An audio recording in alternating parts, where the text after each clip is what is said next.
महान पिता परमेश्वर का धन्यवाद करते हैं कि खुदावंद ने एक बार फिर हमारे जीवन में जो समय दिया, अवसर दिया, ताकि हम परमेश्वर के वचन से सीखने जा रहे हैं और समझने जा रहे हैं, ताकि अंत के दिनों में हम अपने जीवनों को तैयार कर सकें। और अगर आप हमारे इस चैनल के ऊपर नए हैं तो चैनल को सब्सक्राइब जरूर कर देना और इस वीडियो के लिंक को लेकर के आप अपने अजीज दोस्तों और रिश्तेदारों के साथ शेयर करें, ताकि वो लोग भी परमेश्वर के वचन को जानने पाएँ और समझने पाएँ। इस वीडियो को आप फुल वॉच करना, फुल एंड तक जरूर देखें, ताकि आप परमेश्वर के वचन को अच्छे से समझ पाएंगे। आज का विषय जो टॉपिक जो आपने नीचे पढ़ लिया है, जब ये पीढ़ी के ऊपर हम बात करेंगे, और जब बाइबल के अंदर हम इस विषय पर पढ़ते हैं पीढ़ी के बारे में, तो ये शब्द जो है यीशु मसीह के आगमन से संबंधित है। और प्रभु यीशु मसीह कौन सी पीढ़ी के बारे में बात कर रहे थे, किस पीढ़ी के बारे में समझा रहे थे और किस पीढ़ी के बारे में हमें बताना मांग रहे थे। तो चलिए हम पवित्र बाइबल से पढ़ते हैं लूका रचित सुसमाचार 21 चैप्टर 29 से लेकर 32 तक। उसने उनसे एक दृष्टांत भी कहा कि अंजीर के पेड़ और सब पेड़ों को देखो, यूं ही उनकी कोंपलें निकलती हैं तो तुम देखकर आप ही जान लेते हो कि ग्रीष्म काल निकट है। इसी रीति से जब तुम ये सब बातें होते देखो तब जान लो कि परमेश्वर का राज्य निकट है। मैं तुमसे सच कहता हूँ कि जब तक ये सब बातें ना हो लें तब तक इस पीढ़ी का कदापि अंत नहीं होगा। जैसे कि ये शब्द जो है वो यीशु मसीह के आगमन से संबंधित है।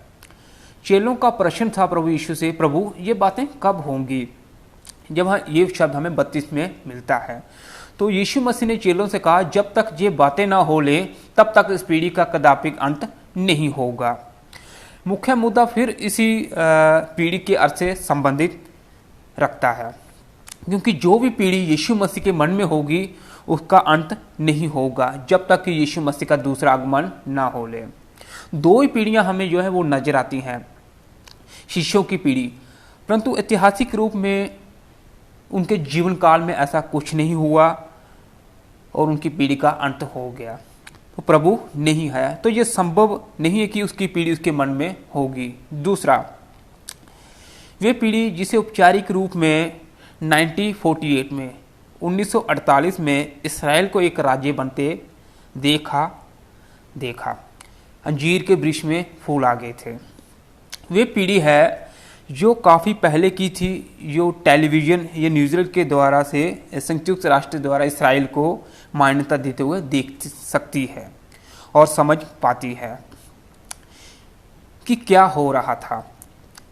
ये मानकर कि एक अर्थ है वे बच्चे हैं जो 1948 में 1948 में प्लस 16 साल की आयु के होंगे, और उस पीढ़ी का जन्म और उस पीढ़ी का जन्म प्लस 1932 1932 में हुआ होगा।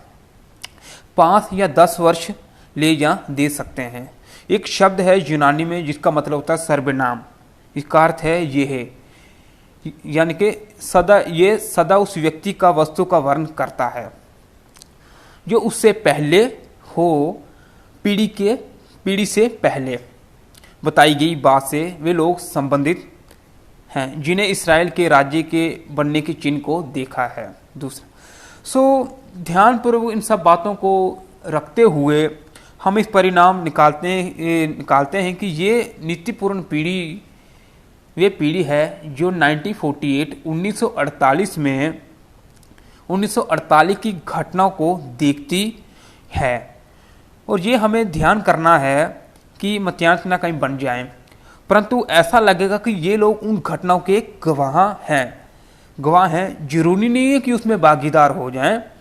इसका अर्थ ये कि वे कम से कम इतने बड़े थे कि 1948 की घटना को समझ सकते थे, 1948 की घटना को वो समझ सकते थे। मैं विश्वास करता हूँ कि वे हमारी पीढ़ी है जिसके विषय हमारे प्रभु ने कहा है, जिसका अंत नहीं होगा जब तक ये बातें ना हो लें। एक पीढ़ी कितनी लंबी होती है तो हमें इसे समझना होगा पवित्र बाइबल से। भजन संहिता 90 और उसके 10 के अंदर हम पढ़ लेते हैं, हमारी आयु के वर्ष 70 तो होते हैं और चाहे बल के कारण 80 भी हो जाएं तो भी उनका घमंड केवल कष्ट और शौक ही शौक है। इसका अर्थ है कि वे पीढ़ी 70 वर्ष या सामर्थ्य हो तो 80 वर्ष होती है। हमें परमेश्वर के वचन को ध्यान से समझना होगा, समझने की कोशिश करनी होगी। उसने ये कहा है कि जब तक ये बातें ना हो ले तब तक इस पीढ़ी का अंत नहीं होगा। तो हमें ये मानना पड़ेगा, ये स्वीकार करना होगा कि ये पीढ़ी की औसतन 70 वर्ष या 80 वर्ष की संभावना के साथ है। परंतु हमें ये भी आशा नहीं करना चाहिए कि यीशु के आने से पहले समस्त पीढ़ी का अंत हो जाएगा, क्योंकि प्रभु तो कल भी आ सकता है। परमेश्वर आपको इन वचनों के द्वारा आशीष दे।